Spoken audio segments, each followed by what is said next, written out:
hear me if I stand, or do I need to sit for the mic to work? The mic is portable, so you can disconnect it. Thank you to the Record Argus and to Thiel College for sponsoring this event. Thank you all for attending and for your interest. I am Neil Mcewen. I'm one of the candidates for Court of Common Pleas in Mercer County. And personally, I've been a magisterial district judge for 12 years. I am, for those of you from this area, I'm Brian Arthur, I've been in the eastern part of the county. And my lovely wife, Christy, of 21 years. I have two boys, Kale, 18, who goes to Grove City College and is someday going to be a doctor and support his father, and my older son, Connor, who is a business major at Bucknell on a 4-year ROTC scholarship and running track there. Terribly proud of both of my sons. Raised them both in Mercer County. I was raised in Mercer County. My mother, who was a retired teacher from Grove City High School. My father, who has a law practice and is experimenting with retirement. Now, his law practice was in Grove City. And they raised me in Grove City and raised me in Mercer County. They were born and raised in Mercer County. I will retire in Mercer County. Mercer County means a great deal to us as a family. I graduated from Grove City High School in 1988. University of Pittsburgh in 92, behavioral neuroscience major. Thomas Cooley Law School in Lansing, Michigan is where I received my law degree, and came back and started working for my father in his practice. Learned after 2 or 3 years that the private practice of law was not for me because it didn't put me in the courtroom frequently enough. My dad's law partner at the time, Ray Bogarty, was the chief public defender in Mercer County, asked me to come there full-time. I accepted the position and was a full-time assistant in the public defender's office, advocating zealously for all criminal defendants for 3 years. Fortunately, Jim Epstein, your former district attorney, Lorinda Hinch, then first assistant, now retired magisterial district judge, asked me to come to the district attorney's office, where I served for 8.5 years as a full-time assistant, prosecuting low-level misdemeanors to major felonies, and was part of a homicide prosecution team with Mr. Epstein. Prosecuted for 6 years child sexual abuse cases in the office, and was honored to do that, some of the most rewarding work that I've ever done. After I felt like I had done everything I could in the district attorney's office, a position opened up in the position that I now hold. Judge Silvis retired. I ran for and was elected to that position, where I've served, engaged in judicial decision-making for a period of 12 years, civil and criminal cases. Now I believe I've done everything that I can do there, and there is a vacancy created by Judge Yates' retirement. And I've always believed if you are capable of doing more, and there's an opportunity to do more, you do more. And that's why I'm running. I believe that my experience and my background gives me a skill set that makes me uniquely qualified for the position that I am seeking. I thank you for your interest and attention, and I ask for your vote on November 2nd. Thank you very much.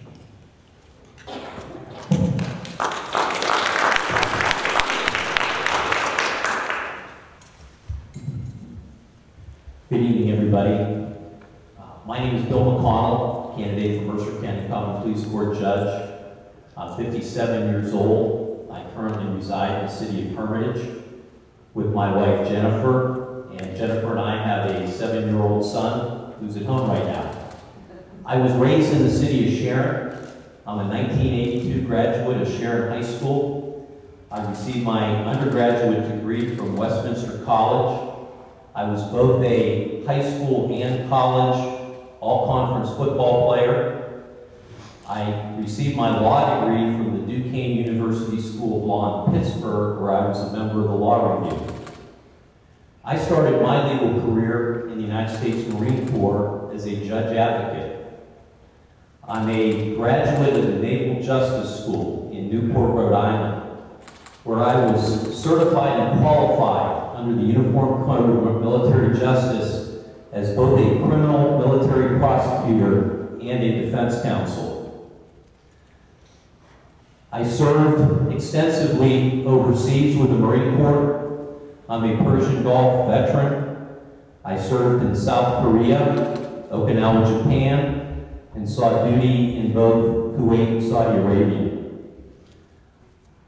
After leaving the Marine Corps in 1993 at the rank of captain from Paris Island, South Carolina, I was enjoying my time in South Carolina so much that I took and passed the South Carolina bar and practiced law in Beaufort County, South Carolina for about 3 years before I decided to return to Mercer County and join the law firm of Eckert, Custer, and Mcconnell.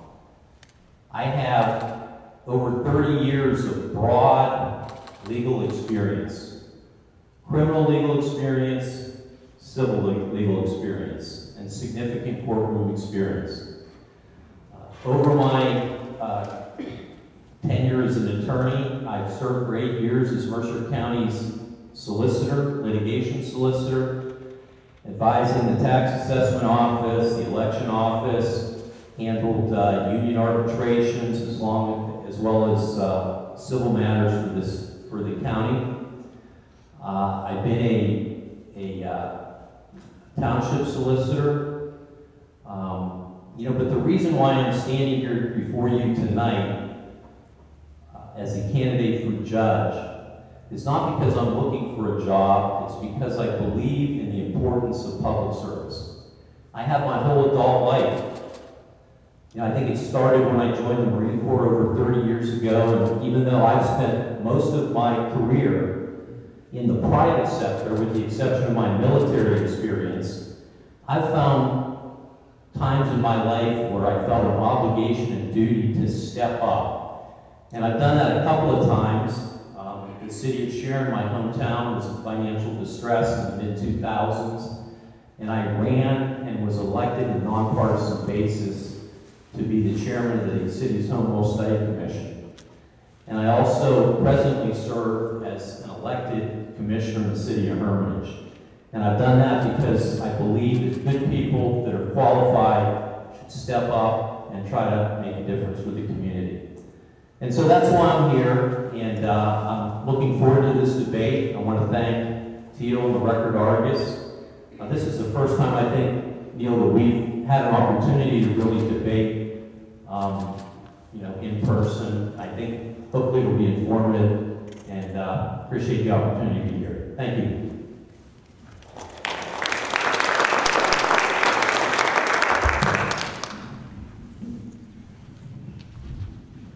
So I have an easy question to start out with, but also, first of all, again, I'm Stright, I'm the editor of the Record Argus, and I want to thank Thiel for putting all the work to put this together. I didn't have to move any of these chairs in place or anything, so I very much appreciate that. And also, something else I wanted to point out, this isn't like a presidential debate in that they can't speak as freely as presidential candidates can. They're limited by what's sometimes called Canon 7. They can't make pledges or promises about their office other than to do it faithfully and impartially, those kind of things. So we're being very cognizant of that in the questions that we put together, and they're going to be very cognizant of that as they answer them. And just hope that you're aware of that as you're listening to our questions. So for the first question that I have for you, and hoping to get to the core of who each of you are and who you would be as a judge or currently are, while still staying within these limits, what do you consider the greatest accomplishment in your legal career and in your personal life?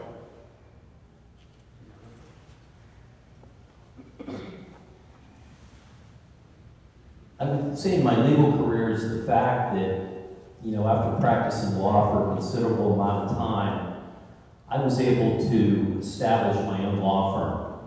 And I worked for a number of years, became a partner in the county's largest law firm, and about 10 years ago, I left that law firm and opened up my own law firm in Hermitage, and I'm a sole practitioner there. And for 10 years, I've been practicing law, I've been enjoying it, and I've been able to do it, based upon my own merits and the skills that I have. So I'm very proud of that. Personally, There's no doubt that being a United States Marine is a very important part of my life. The other thing is that I've got a 7-year-old son at home. He's 50 years younger than I am, and I've been married very happily for 10 years. So I was kind of a late bloomer, but I'm very happy and proud of the family life, my wife, and so those would be two of my accomplishments.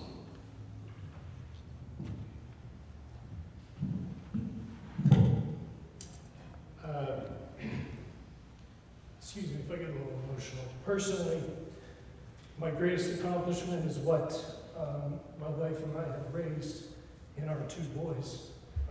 I'm not going to be able to talk long about them. I'll be in this. One of them is here tonight, and one of them could not be here. I'm so very proud of my family. Professionally, as I look at Mr. Epstein, I'm reminded of my years as a prosecutor. And I guess I'll comment on 2 different things. Number one is teaming up with Mr. Epstein in prosecuting homicide cases, and most specifically, one that occurred 3 blocks from my home. The victim was murdered by her husband. Coincidentally, that morning, Mr. Epstein and I were meeting at Panera for coffee, and shortly after we got there, we got the call about a house on fire and someone inside presumed dead.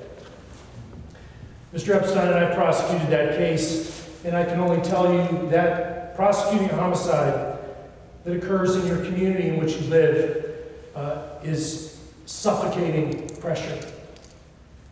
I will never forget how I felt while we were preparing that case. I'll never forget the relief when we successfully prosecuted that case. And I cannot imagine if the result had been different, how I could have lived with myself and in my community if we were not successful in that prosecution. Additionally, the 6 years I spent as a child sexual abuse advocate. There's only so much detail I can go into. However, I can tell you that preparing young victims of child sexual abuse to be comfortable to stand in front of 12 people they do not know and testify regarding horrific incidents over a long period of time that occurred to them, empowering them to testify against the individual who violated them, getting a conviction and giving them some relief so that they can live the remainder of their lives is something that I'm not sure I'll ever find anything more rewarding than that in the work that I did. So professionally, my time as a prosecutor is what I find most rewarding and I'm most proud of. But personally, it's definitely my family. Nothing else.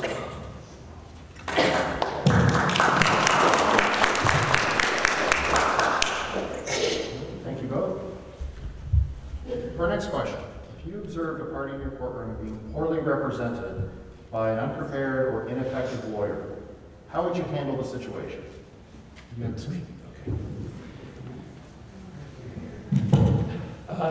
I am a sitting member of the judiciary. I have my courtroom, and this has actually happened to me. There was an individual who did not practice criminal law who came in to try and handle a preliminary hearing, and their efforts were admirable, but underwhelming. And what you try and do, what I have tried to do when I see something inappropriate in my courtroom, number one, you don't want to embarrass anybody until and unless it's absolutely necessary, and it's almost never necessary. I brought both parties into my chambers, and obviously the prosecutor recognized and anticipated why they were being brought in. I explained that it appeared that this attorney, and nicely I said, you don't practice criminal law, correct? And I won't say what she did, but she said no. And the prosecutor and I discussed, where she was headed at the preliminary hearing and how it was not advantageous for her client, discussed her options with her, giving her the opportunity to proceed however she chose, but certainly did not want the client to be prejudiced by the inexperience of the attorney, and absolutely did not want the attorney to be embarrassed in the courtroom by the representation that they were giving. It was resolved in chambers. I suppose if we were unable to resolve it, it may have gone further, and ultimately, if she would have continued with the case, by the end of the case, if she were unsuccessful, she may have been facing ineffective assistance of counsel claims filed in the Superior Court. Nobody wants that if you can avoid it. And so I have had this situation in my courtroom, and that's how I did it. Would you please repeat your question? If you observe a party in your courtroom being poorly represented by an unprepared or ineffective lawyer, how would you handle the situation?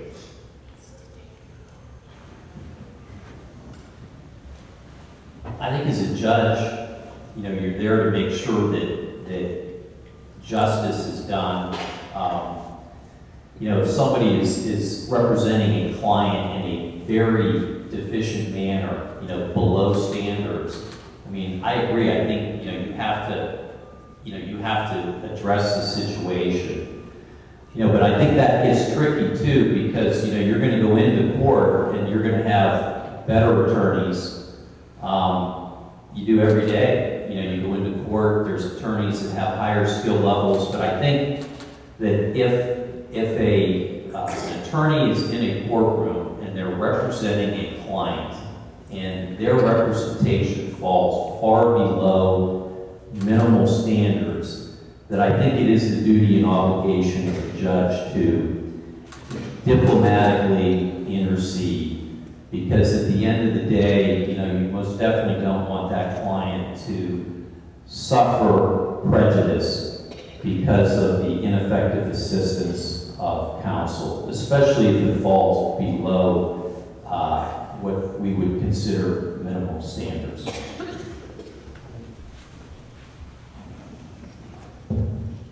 Thank you. For our next question. Mercer County is not Philadelphia or Allegheny counties, nor is it the sparsely populated Forest or Potter counties. In your opinion, what's unique about the caseload of Mercer County and its volume and its makeup and the kinds of cases it sees? And what qualifications and experience would you bring to handle these unique challenges?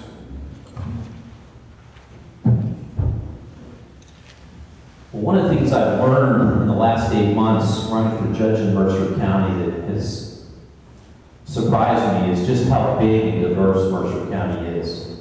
And I never really realized that or appreciated it, you know, from the urban settings in the Shenango Valley to the more rural settings in Stoneboro and Sandy Lake and, you know, from Greenville to Grove City. And so I think there's a pretty good mix of cases that are coming before the courts. And you know, there's a lot of emphasis on criminal cases. And that is an important area of the law. You know, it's most definitely the area of the law that makes the headlines in the newspapers. But you know, if you talk to common police court judges, you know, they're doing a lot more over there in Mercer than just handling criminal cases. You know, they have a lot of civil cases.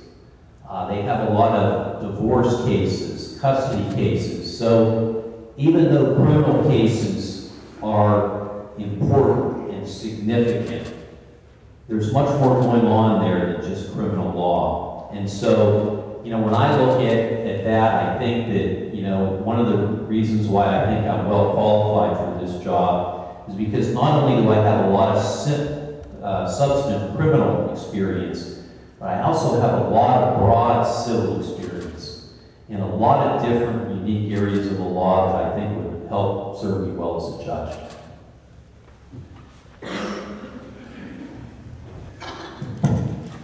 I certainly agree with most of what Mr. McConnell said. but addressing the issue of what makes Mercer County unique relative to other counties in Pennsylvania, in our Commonwealth, is the fact that we have 2 intersecting interstates. And so one of the things that I see frequently that makes us unique is the high level of not just traffic cases, but drug trafficking cases that we see in the route between New York, Youngstown, Cleveland, Detroit, and there's a high level of drug trafficking and activity that occurs. Large number of arrests related to drug trafficking. This afternoon, before I left my office, I arraigned an individual who is facing possession of intent to deliver charges on 25 pounds of marijuana. And for those of you that aren't experienced with the amount, I can tell you that's a little more than personal use. And it's not unusual to get those kinds of drug arrests in our county. So that is what makes us unique relative to the cases that are filed. Relative to all the other cases, I don't think we're that much different than any other counties. We've got civil and criminal. You have your juvenile cases, and I don't think we're any higher or lower relative to those. But certainly, I think the drug cases and the activity related to the highways is what makes us unique.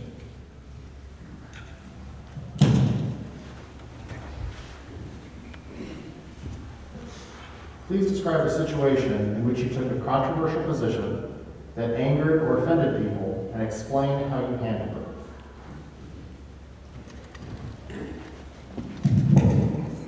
Okay, well, I can tell you that for the last 12 years, I've done my best to avoid controversy. It's required by the canons of judicial ethics, and I try and stay out of trouble because there are sanctions if you are acting in an untoward manner, and the sanctions are very real.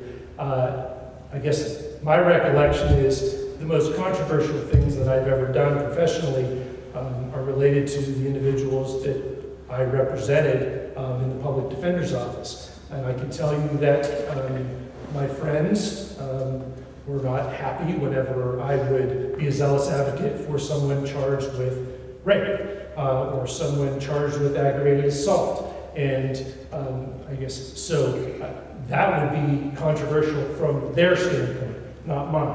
I have absolutely no problem with defense attorneys and the duties and responsibilities of a defense attorney because I believe in the system. What I learned very early on from Ray Bogan was the importance of embracing fundamental rights for everyone charged with all levels of crimes, because our system is designed so that it protects the innocent. It's not designed to protect the guilty. It does, but the genius of the system is so that we do not spend one day in jail for something that we have not done. We're not accused of a crime that we didn't commit, and we don't walk around with a fear that we're going to be arrested for something that we didn't commit, with very limited exceptions. So as far as addressing it with my friends, I tell them that I happily explain how the system is set up, why I'm a zealous advocate for these individuals, that I don't condone behavior they're alleged to have committed, and more often than not, they understand. And other than educating them on the system, there's really not much else you can do. Other than that, I don't remember anything else controversial. I can't think of anything controversial that I've done practicing law, and I don't see being a zealous advocate for a client within the rules of professional responsibility as being at all controversial. So I'm assuming that your question about doing things controversial just doesn't apply to a legal setting. One of the things that I've done that is I've served on boards, and I'm presently serving as a city commissioner in the city of Hermitage. And I wouldn't call it controversial per se, but I'm very independent, and I exercise my judgment. And I've done that for 4 years in the city of Hermitage. And what I do, you know, it may be controversial because I'm a big believer, especially in municipal government, in challenging the status quo. And I did that in the city of Hermitage, and I'm continuing to do it probably for the next couple of months. You know, I did it back in the mid-2000s in the city of Sharon as well. We had a nonpartisan study commission there. And I was the chairman of that study commission, and what we did in the city of Sharon was that we studied and drafted a home rule charter, which was like a constitution for a municipal city. And, you know, the city was teetering on municipal bankruptcy, Act 47, and I guess you could say that what we were doing at the time was controversial to the establishment. You know, one of the things we did was we implemented term limits. You know, there was a lot of controversy. We eliminated, you know, political positions in favor of professional appointed city management. And I remember that. You know, I still have the scars from the battles of home rule back in the city of Sharon, but you know, we did the right thing. And it may have been controversial to some, but we did the right thing. And so those are some examples of things that people from the outside might believe that I've done that have been controversial, but I'm proud of those things.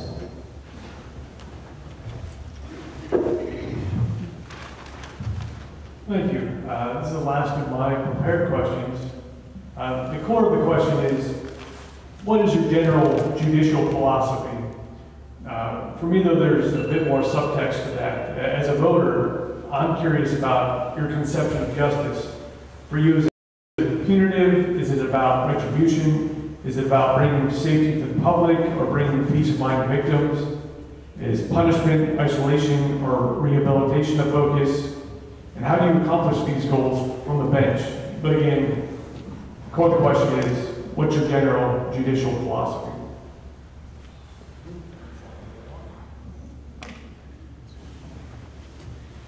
And you want that in 3 minutes? I feel like the bank sometimes. We know in the last 8 months, I've been out campaigning.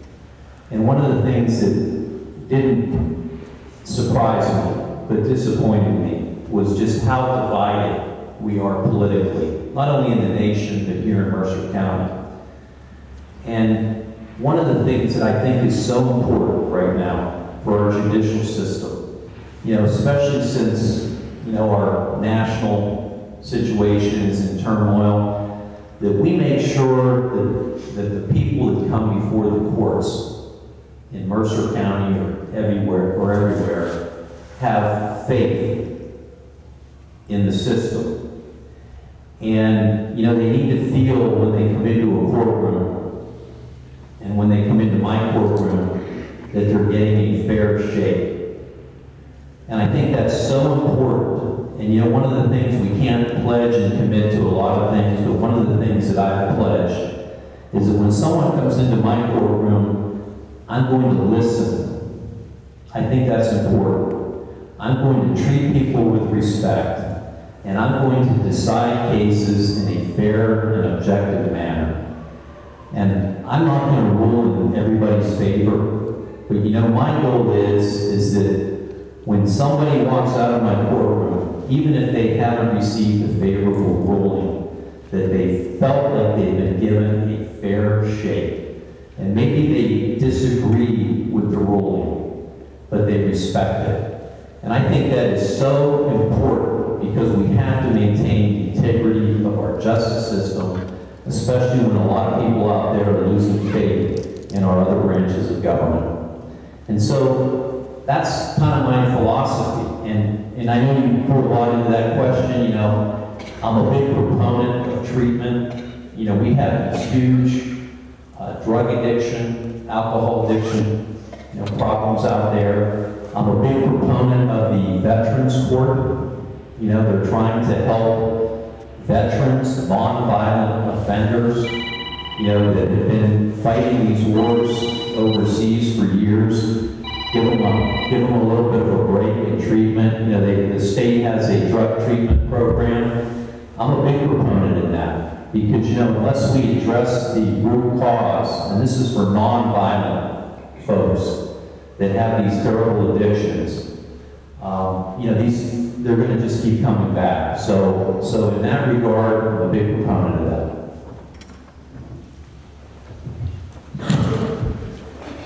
Again, what Mr. McConnell said is accurate.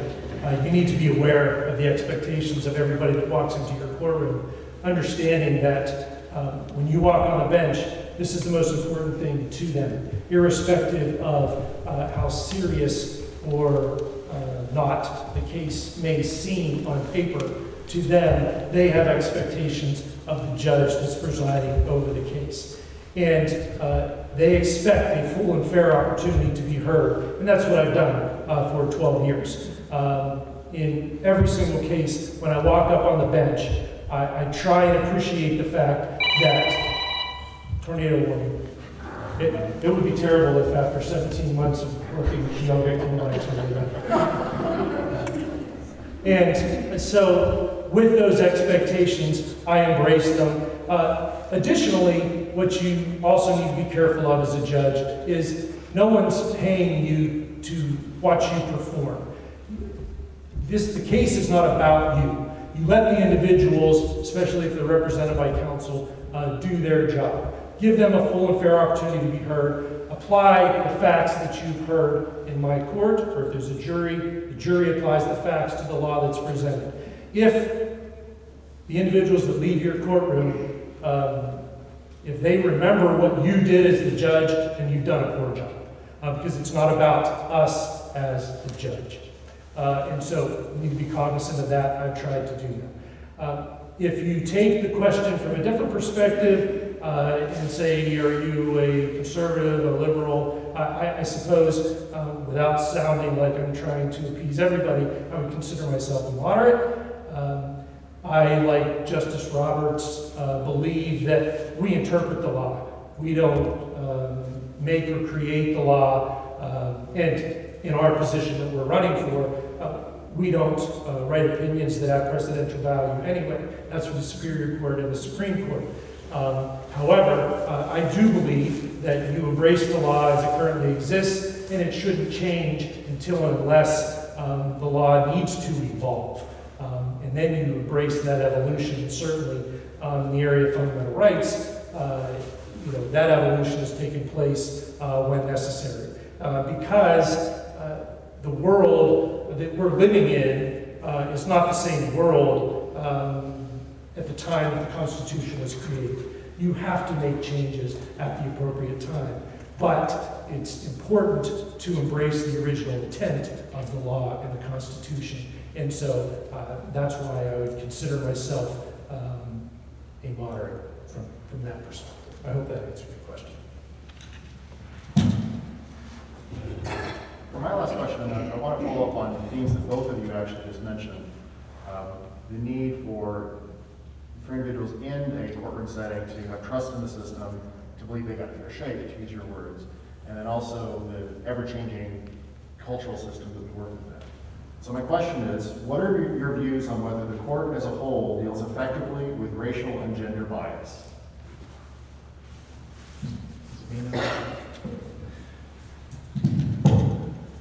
Well, I will say that in my experience, we address gender and race issues in every court in an appropriate way. Now, certainly, the reputation, the integrity of the system is under siege, but a lot of that has to do with social media and where individuals are getting their information relative to not just the criminal justice system, but the judicial branch in its entirety, the actions of everybody that work in the system. And what I will say is that we're fortunate in Mercer County, in the 25 years that I've worked in the system, I don't remember one incident where an individual was deliberately out of line who worked in the system. I'm talking about officers, I'm talking about prosecutors, I'm talking about defense attorneys, judges, everybody that works in the system. We have a high level of integrity, and that's the only way that you maintain the integrity of the entire system, is everybody working in it is accountable to their own actions. What do I do as a judge? I treat every single individual, male, female, black, white, the same way. I am courteous to everybody that comes in the courtroom.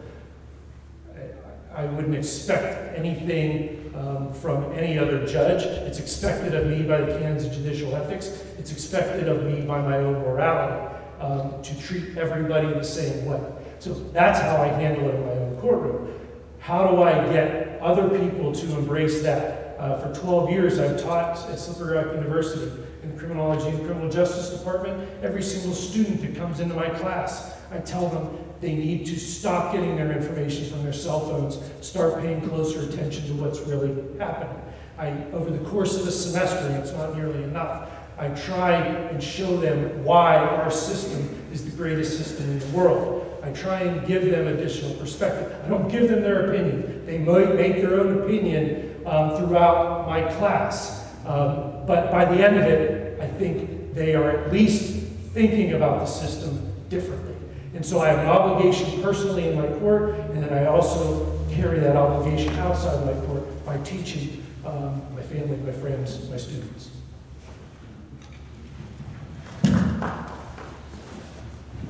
I know the Pennsylvania Bar Association spent quite a bit of time a couple of years ago talking about implicit bias. You know, we all have implicit biases, and I'm not saying that they're racial, but you know, we all have biases. And if I recall, I think the important thing there is to acknowledge that, you know, we all have biases, to acknowledge those biases, and most certainly when you're a judge, you can't allow biases to come into play. And my commitment would be not to allow that to happen. There's a lot of division out there, and we can't allow that to invade courtrooms in this country. And so, obviously, I would treat everybody equally, just as I know Neil would. And I guess that's so important. And my background was that years ago when I was in the Marine Corps, we had a saying there. We were fully integrated. And as a young Marine Corps officer, I had enlisted Marines from Harlem, from all over the country, working for me and with me. And we used to have a saying in the Marine Corps, you're not black, you're not white, you're not yellow, you're not red. We're all green. We're all green. And I think, that would be the focus and the mentality that I would take to the courtroom, because I agree that we can't allow biases, prejudices to infiltrate our court system. And I would do everything in my power to prevent that from happening.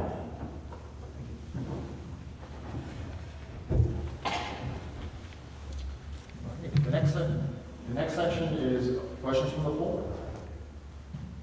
If anyone has prepared them, we can take them up to the moderator, or I'll grab a mic and those can ask from the floor.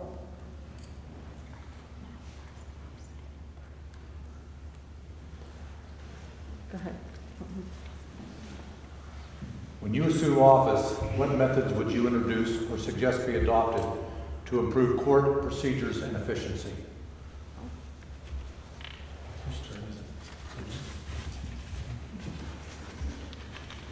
Thank you, John. That's a good question.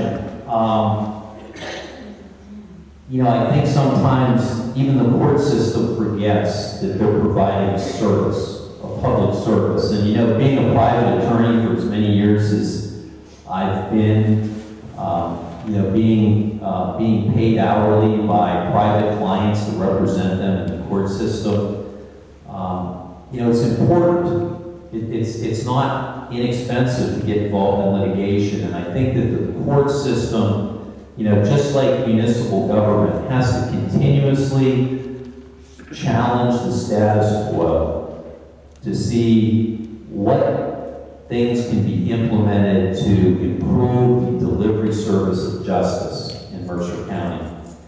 And, for a long time, I know they're making some changes now, but for a long time, we did things the same way we did for years. One of the things that I thought was interesting was as a result of the COVID situation, the court system in Mercer County changed a number of its procedures. They started doing things on videotape. As a private attorney, I was very receptive to that. I thought that was a good idea. I can tell you that instead of going over there on a morning and sitting around for hours waiting to present a case in front of a judge, it expedited all that. So I would be a big proponent, if elected, to take a look at these things. I mean, I think that's one of my areas, a big area for me. I ran for judge. This isn't my first time running for judge. I ran for judge 19 years ago at the ripe old age of 38. Never thought I would be up here doing it again. But one of the reasons that motivated me back then to run for judge was administrative. And I know how it works over there. If I'm elected, I'm going to be at the bottom of the totem pole. It's the president judge that sets the tone. But I've been a big believer in administrative reform, where reasonable and efficient. And one of the things that I've done in private practice is I've been a pretty good advocate. And I would most certainly, even though being a junior judge over there, use my advocacy skills to look for changes. And one of the things that I would wonder would be, the COVID situation has declined in Mercer County. I think they're pretty much back to doing the things the same way they did for, the last 30, 25, 40 years I've been around. I mean, every once in a while you gotta ask the question, why? And what can we be doing better administratively to improve the justice system and delivery?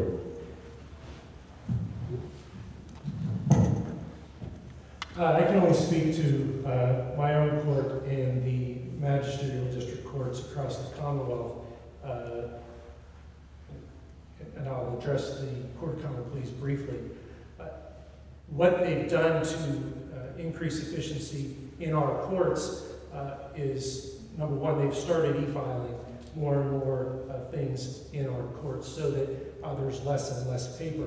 There's going to be a movement for less and less paper. It's quite frightening, actually, because I like having my file, I like having papers in my file, and every once in a while computers go down. So I'm not sure that it's ever going to completely go that way. However, e-filing is one area where they're trying to become more efficient. We did some video arraigning. By video arraigning, so I mentioned one of my duties and responsibilities is preliminary arraignments. I'm on call through tomorrow morning. Thank you, Judge Arthur, for covering for me this evening. While I'm on call, I do preliminary arraignments. And typically over the years, what would happen is if someone is arrested, let's say I'm in Grove City, let's say someone is arrested by the Hermitage Police Department, they would take that individual and their paperwork, drive from Hermitage to my office. I would arraign them in person, process the paperwork, and then if they were incarcerated, then they would take them to the Mercer County Jail, and then they would go back to Hermitage. One thing that has happened as a result of COVID is we were forced to make some changes. And now we're almost exclusively doing video arraignments while on call, where individuals, if they're arrested, the paperwork is faxed to us, they're taken to county jail, we video arraign from our office. The officers are not required to drive to our office anymore. It's resources that are saved so that they can go back to protecting and serving. Relative to what happens in the Court of Common Pleas, I have no idea I don't have as much of an idea as how they are making efforts to be increasingly productive, other than what we discuss at our monthly DJ meetings. The 5 MDJs and the Court of Common Pleas judges and others have meetings once a month. And we discuss how to make changes if changes are necessary. And so collaboration and discussions are always taking place in order to be more efficient, to try and do things better. Also the 5 MDJs, myself, and the 4 others across the county, we have what's called life size on our computer, and we will sometimes have meetings, just the 5 of us, on how to handle things uniformly and efficiently in our courts. However, if I'm elected, I will not be going up to the Court of Common Pleas and telling Judge Wallace how the court should be run, or that Judge Yates was doing something that was inefficient. I'm going to keep my mouth shut and my ears open, at least for the short term.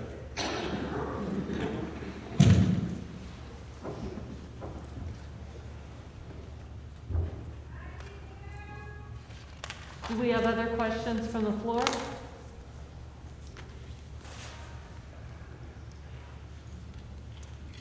I would like to know what the 2 of you see as your biggest challenge personally if you are elected to this position.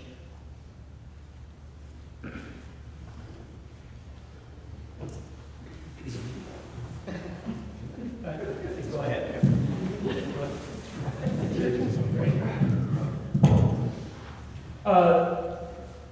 I probably am not even aware of what my biggest challenges will be. One of the challenges is, like, I've got a court, my court, there have been conservatively 50,000 filings over the last 12 years. I don't have an exact figure because one of my books on those figures is missing. And those are a whole litany of cases, civil and criminal. But I have a fair amount of control over my schedule. If I'm elected, I'm going to go to the Court of Common Pleas where I have 0 control over my schedule. So that's going to be one of the challenges. And one of the things that I'll be affected by a great deal is I'm not going to be able to teach anymore. And that's one thing that I really love to do. I've had for 12 years a class that's Tuesday and Thursday mornings, 8 to 9:15 at Slippery Rock University. And I can adjust my schedule so that I start my hearings at 9:30 and I can teach. I'm not going to be able to do that. I have no control over my schedule. Somebody else is going to have to take over those duties if I'm elected. And that's one thing that I will miss. But my biggest challenges are probably unknown to me at this time.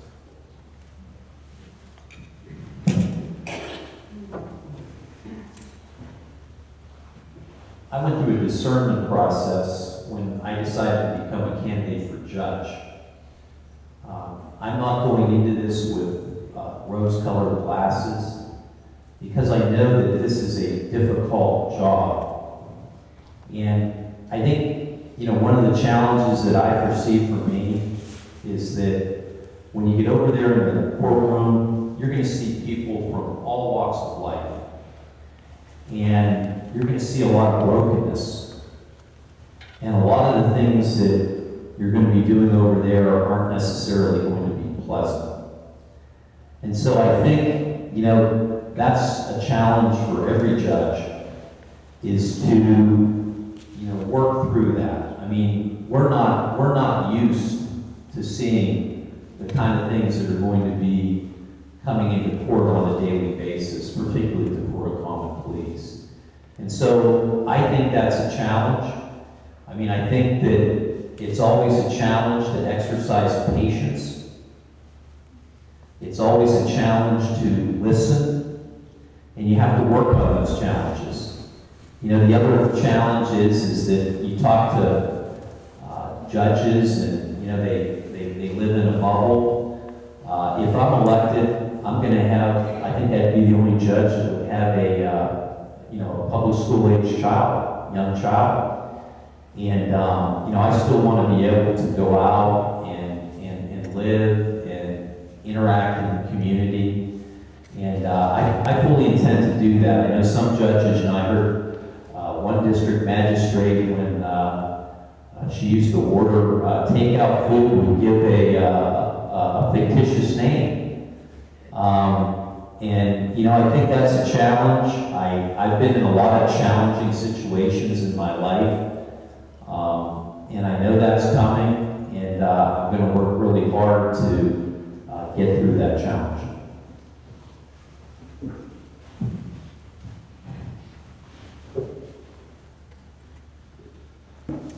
If elected, how do you think your past legal experiences will help you in this position?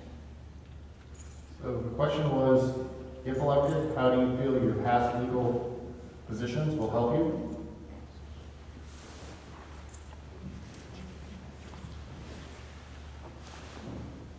As I said initially, you know, I think the fact that I have a very broad legal experience, you know, not only in criminal, but civil, you know, I've done all kinds of litigation, construction litigation, employment litigation, real estate litigation, state administration litigation. You know, I've handled election issues. I mean, I think that broad experience is going to help me be a judge and be an effective one. And, you know, one of the, and you know, I don't know, I'm going to go over there and do the best I can and draw on my experiences. You know, I'd just like to point out that one of the things that the Bar Association does is they rate judicial candidates. And, you know, I refer people to the 2021 Judicial Ratings Report of the Mercer County Bar Association. You know, they've done that since, I think, 1995 as a public service. They've done that because the attorneys feel that a lot of people really don't, you know the candidates, have any idea about their legal experience. And so they conduct this rating. It's done anonymously. And if you remember, when this campaign started early in the year, there were 3 of us.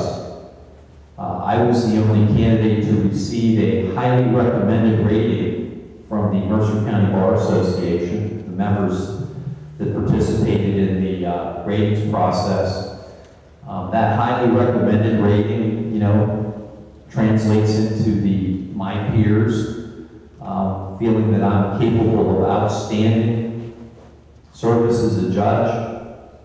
That was very humbling to me.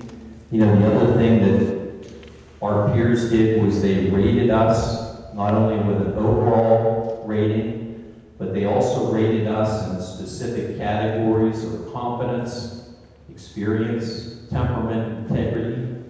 And I was also humbled to be the highest rated candidate in each of those 3 areas. And so we used to have a judge in Mercer County by the name of Michael J. Wary.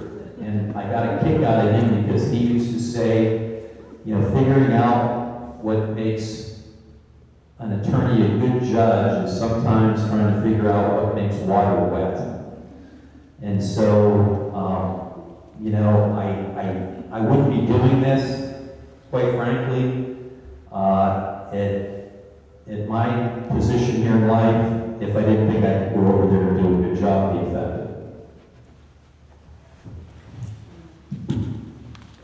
Nearly 25 years of being in the courtroom every single day. As a defense attorney for 8.5 years as a prosecutor, and now 12 years on the bench. In the courtroom, on the bench, for the last 12 years, engaged in judicial decision-making. It's, as far back as I can remember, it's an unprecedented background for someone running for the position. Right? How do I know that I'll be a good judge? Because I have been a good judge. And so you don't have to take my opinion on that. You can ask individuals who have been in front of me, who I have worked for, whose cases I have handled responsibilities as a defense attorney, but most importantly, my embracing the judicial integrity that's required for the position. Ask people who've been in front of me. The bar ratings were mentioned. I have a respect for the bar. I have a respect for the rating system. The frustration for me is being rated by individuals who never appeared in my courtroom. If they've never done criminal defense work, they've never been in front of me as a prosecutor. I don't have any problem with the system. It's just that members of the bar should be rating members of the bar. I'm not a member of the Bar Association. I certainly have acquaintances in the bar. I don't fraternize with the Bar Association. I respect them. I respect the system. I'm just frustrated by certain aspects of the system. Getting to your question, it's being in a courtroom every single day and engaged in judicial decision-making for 12 years.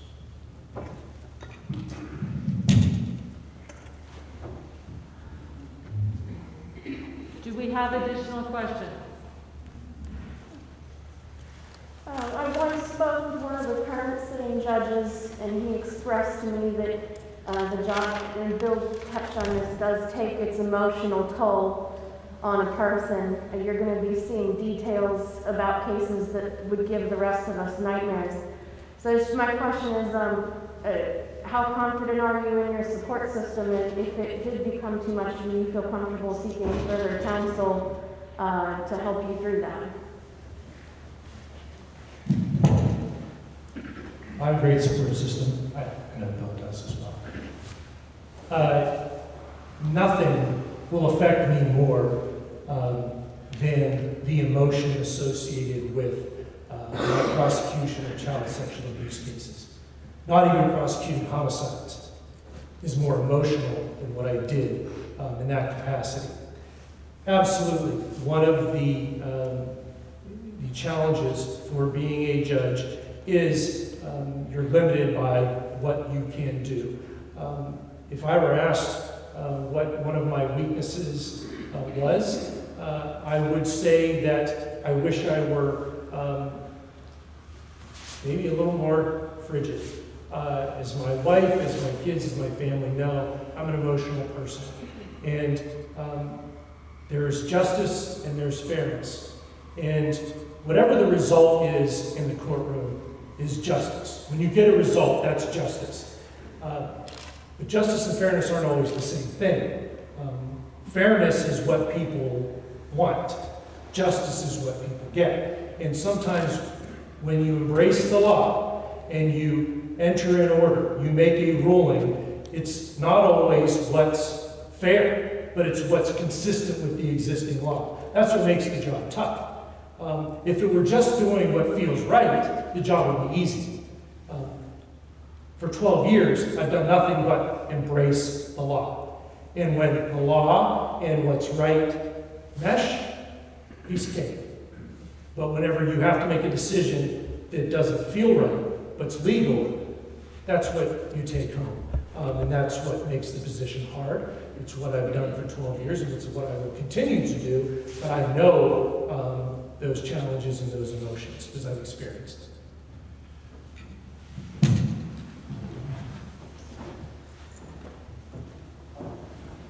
I fully understand the challenges. I have a strong support system.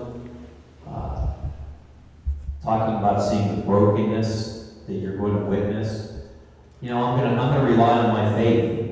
I have a strong faith, and I know that that's where I'm going to look to try to straighten some of these things out and to get some clarity. But I've been in a lot of difficult and challenging situations in my life, and I've withstood those, whether it was on the high school and college football field, whether it was overseas with the Marines, whether it was in public service, in the city of Sharon on the Home Rule Study Commission, the city Hermitage Board of Commissioners, the decisions and the issues you face, every day of the private practice of law. So I know I'm going to face those challenges, but I'm going to overcome those and persevere, just like I have when I faced challenges before in my life.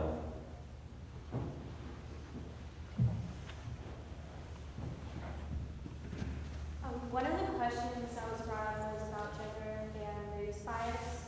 And one of the things that caught my attention was how everyone has their own bias. And as a judge, I feel as though those are big biases that you can have. So I was wondering what are the strategies that you're going to have to make sure that you don't have any bias when you're trying to determine how this person's life is going to go.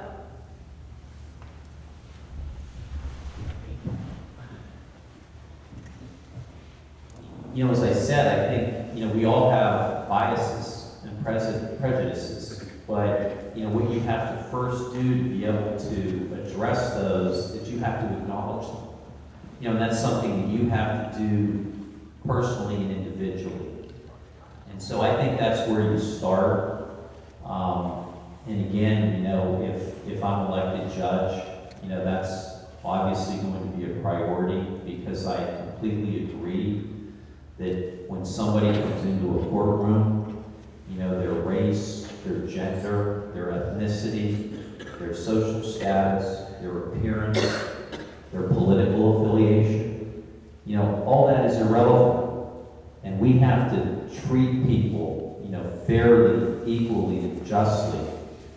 And we have to do that for the sake of not only justice, but for the sake of making sure the people that come in through the doors of the courthouse, feel that they've been treated fairly. And so, I think you have to acknowledge whatever your personal biases are, and then just, work hard to address them and make sure that they don't influence any decision that you're going to make.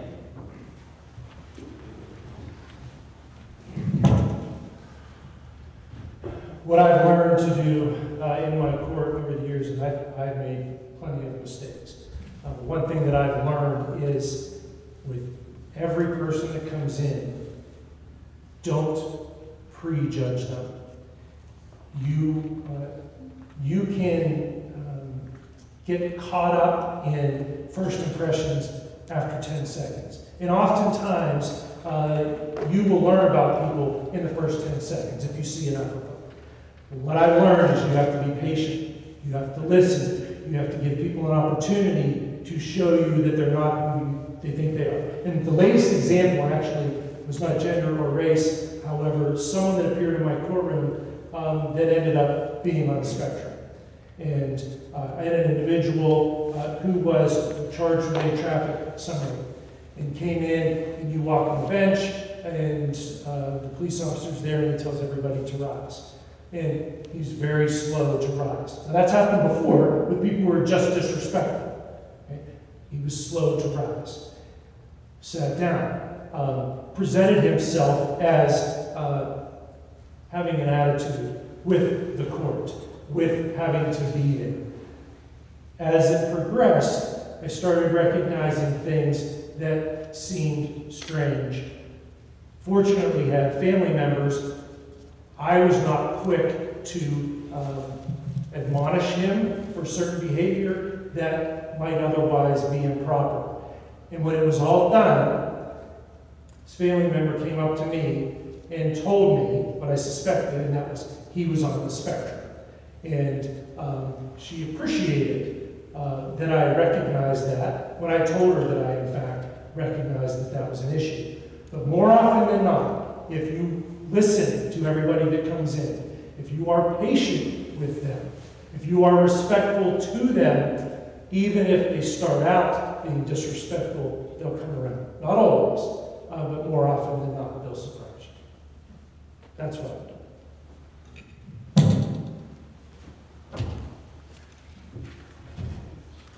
Do we have another question?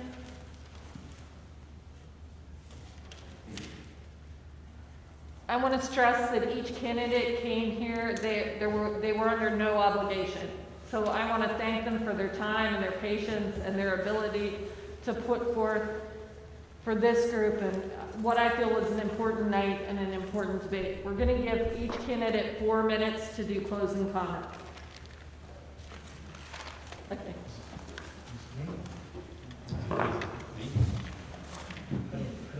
I don't know whose turn it is. Again, I just want to, I want to thank Thiel College. I want to thank the Record Argus, for hosting this forum.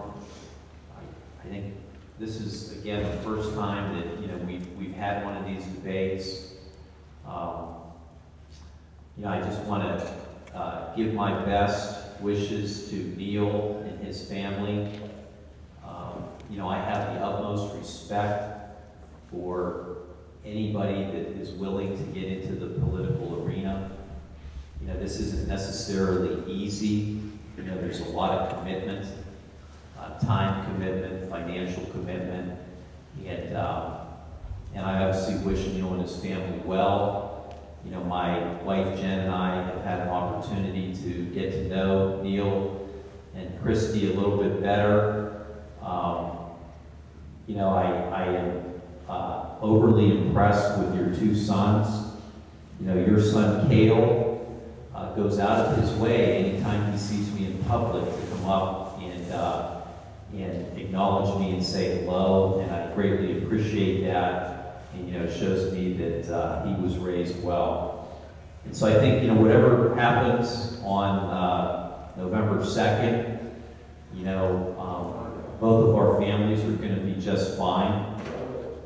And I want to say that one of the nicest people that I've met in the last 8 months has been Neil's mother, Debbie.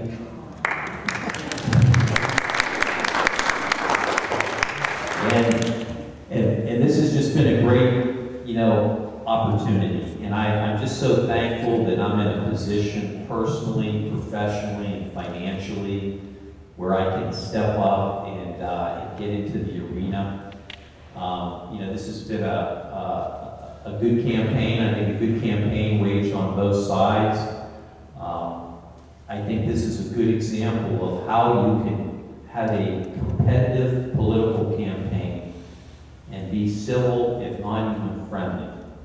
And I think that's a good lesson for a lot of campaigns that are being waged at all different levels of government. You've heard my story tonight. You have hopefully gotten a little bit more insight into my background, my experience, my character. And, if you feel that, I'm worthy of your vote for Common Pleas Court Judge here in Mercer County, I would greatly appreciate it on November 2nd. Thank you.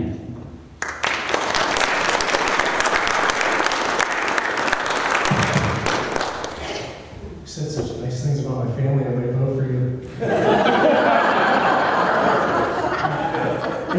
It really has been an interesting dynamic. And I told Bill, I don't know how we did this twice, because I can never do this again. It's just so emotionally draining. Physically, I'm fine, but you just can't ever let it go. It's very tough to balance everything when you have a campaign of this nature. But it has been wonderful to get to know your family.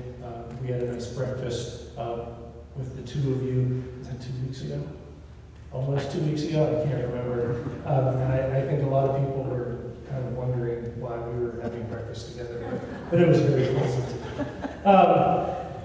The voters of this county have a decision to make in under 2 weeks now. They have to decide what is most important to them in the Court of Common Pleas judge. For nearly 25 years, I have unwittingly, in the courtroom, tried to earn your vote on November 2nd.